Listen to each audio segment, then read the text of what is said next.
नमस्कार, आदाब। आप देख रहे हैं ऑन रिकॉर्ड मीरा भाईंदर। शिवसेना के एमएलए प्रताप सरनाईक ने उनके मतदार संघ यानी 146 ओला माजीवाड़ा में भाईंदर ईस्ट के साई बाबा नगर से लेकर जरीमरी तालाब तक करीब 10 डंपिंग प्रोजेक्ट बनाने के लिए राज्य सरकार से 5 करोड़ रुपए की निधि मंजूर कर ली है। एक वक्त था जब सूखे कचरे के फ्री में मिलने वाले प्रोजेक्ट को प्रताप सरनाईक ने दबाव में लाकर उसे बंद करवा दिया, शुरू होने से पहले बंद करवा दिया। अब दूसरी तरफ 5 महीने के बाद में MLA Pratap Sarnaik 10 dumping project को उसी परिसर में ला रहे हैं। एक की बजाय 10 ला रहे हैं, और वो भी सरकार के खर्च से, जिसमें 75% राज्य सरकार खर्च करेगी और 25% महानगर पालिका प्रशासन करेगी। इस पूरे मामले में एमएलए प्रताप सरनाईक ने कहा था कि महानगर पालिका के डेप्यूटी मेयर हसमुख गहलोत के वो जो सूखे कचरे के प्रोजेक्ट वाले जो लोग हैं वो उनके पार्टनर है, और ये प्योर कमर्शियली ये लोग पर कारोबार करने वाले हैं, जिससे शहर को फायदा नहीं होगा। इस पर हम जानकारी लेने के लिए डिप्टी मेयर हसमुख गहलोत से मुलाकात की है। उनसे हम जानने की कोशिश करते हैं। हसमुख भाई जी, ये बताइएगा कि जो 10 प्रोजेक्ट अभी आने वाले आपके ही मतदार संघ में, आपके ही वार्ड में, कैसा आप उसे देखते हैं? एक मरतबा जब आप सूखे कचरे के प्रोजेक्ट ला रहे थे, उस पर शिवसेना ने विरोध जताया था, उसको मंजूर नहीं होने दिया, और अब 10 प्रोजेक्ट लाए जा रहे हैं, क्या कहेंगे आप? मैं तो सिर्फ इतना ही कहना चाहूंगा आपके माध्यम से लोगों को कि जब हमने कहा कि शहर के हित के लिए है, ना ही कि किसी के व्यक्तिगत हित के लिए है, लेकिन कुछ स्थानिक नगर सेवकों ने अपना फायदा लेने के लिए, राजकीय फायदा लेने के लिए लोगों को गुमराह किया, और गुमराह करके लोगों की दिशा भूल की। जहां तक मैं जानता हूं तो उस लोक प्रतिनिधि ने आमदार जी को भी गुमराह किया। हम जो लेके आ रहे थे वो सिर्फ सूखा कचरा की बात नहीं है, हम सिर्फ लेके आ रहे थे एमआरएफ, जिसमें सिर्फ और सिर्फ सूखा ही था, जिसमें गीला कचरा नहीं था। और उसके अंदर सूखा कचरे के अंदर मैंने बार बार किया था, लोगों को जानकारी दी थी, और हमने लोगों को अवेयरनेस प्रोग्राम भी चलाया था जानकारी देने के हेतु, जिसके अंदर सूखे के अंदर, कचरे के अंदर जो भी चीज आती हो, जैसे कि बोतल आती हो, कांच की, प्लास्टिक की आती हो, लोखंड आता हो, लकड़ा आता हो, या फिर कोई भी मेटल आता हो, उसको अलग करके उसको बाद में हम रिसाइकल के लिए देने वाले थे, जिसका नाम था एमआरएफ। अब जो मुझे सुनने में आया है कि वो कचरा प्रकल्प लेके आ रहे हैं 10, जो हम लेके आ रहे थे वो फ्री ऑफ कॉस्ट लेके आ रहे थे। वो एनजीओ अपनी तरफ से, जो एनजीओ थी making the difference, free of cost, जिसके अंदर महानगर पालिका का एक भी खर्चा नहीं हो रहा। अब मुझे जो जानकारी मिली है कि जो 10 प्रकल्प आ रहे हैं उसके अंदर 2 प्रकार के योगदान होगा, एक राज्य सरकार की तरफ से और एक मीरा भाईंदर महानगर पालिका की तरफ से, यानी 75% राज्य सरकार भुगतान करेगी और 25% महानगर पालिका भुगतान करेगी।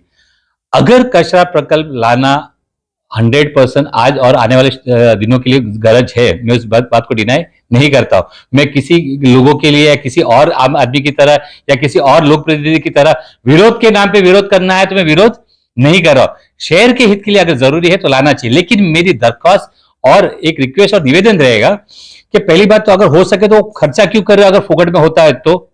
दूसरा, इस बात पे आप ध्यान दीजिए कि जब आप प्रकल्प ला रहे हो तो शहर में किसी भी लोगों को जान माल का नुकसान नहीं होना चाहिए। खास तौर पे अगर लाना अनिवार्य है तो होना चाहिए, छोटा छोटा मैं इस बात को डिनाई नहीं करता हूं, लेकिन आपको ये भी ध्यान रखना चाहिए जो स्थानिक लोग हैं उनको प्रॉब्लम ना आए, चाहे वो आरोग्य तौर पे हो और चाहे वहां पे रहवासी के तौर पे हो। किसी को भी इस बात का नुकसान नहीं होना चाहिए, किसी बात को इसको क्षति नहीं पहुंचनी चाहिए, ये मेरी खाली निवेदन रहेगी।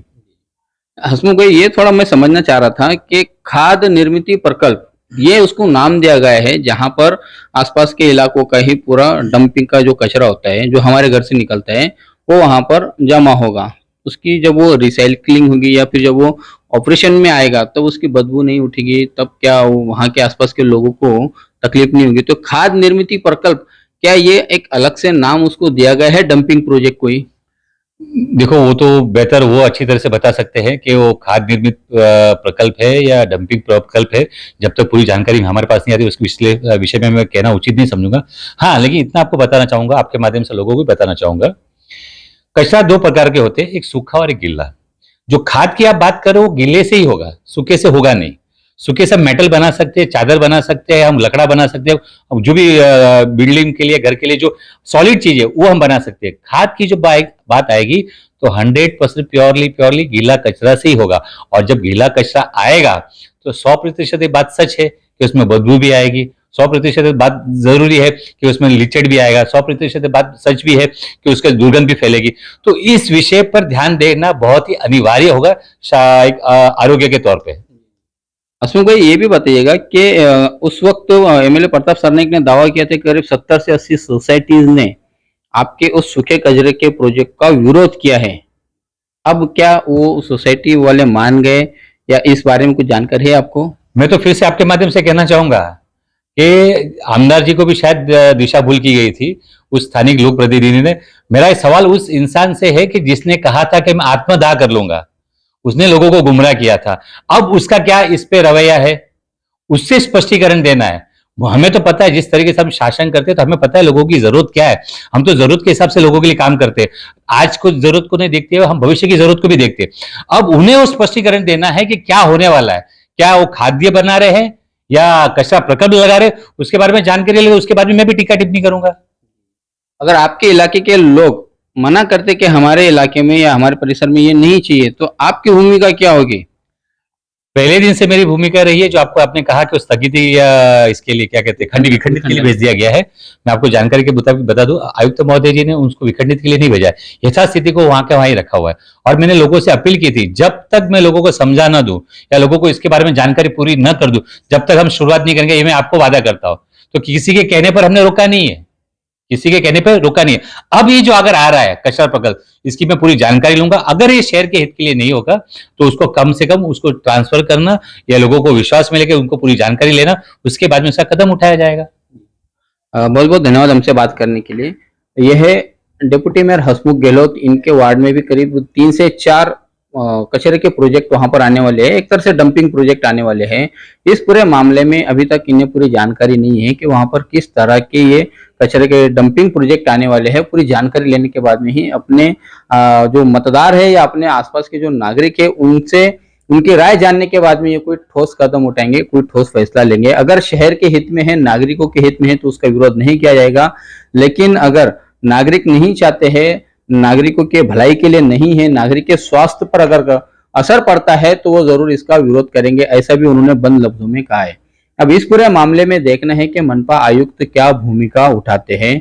एक तरफ करीब 5 महीना पहले उन पर दबाव लाकर इस सूखे कचरे के प्रोजेक्ट को, जो कि फ्री ऑफ कॉस्ट में मिलने वाला था हम नागरिकों के लिए, शहरवासियों के लिए, उसका विरोध कर उसे बंद करवा दिया गया है या उसे शुरू ही नहीं होने दिया गया है। अब वही दूसरी तरफ जिन लोगों ने विरोध किया था, आज वही लोग वहां पर एक के बजाय 10 डंपिंग प्रोजेक्ट ला रहे।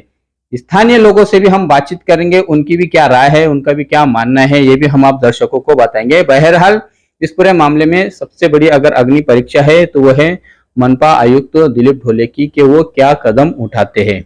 एक बात तो यहाँ पर साफ होती है कि एमएलए प्रताप सरनाइक अगर करे तो चमत्कार, अन्य लोग अगर करे तो आप दर्शक बेहतर समझते हैं कि मेरा इशारा किस तरफ है। बहरहाल इस पूरे मामले में जो भी नई अपडेट रहेगी मैं आप तक जरूर पहुंचाऊंगा। तब तक आप हमारे साथ बने रहे। कैमरामैन आरिफ कुरैशी के साथ साबिर शेख, ऑन रिकॉर्ड, मीरा भाईंदर।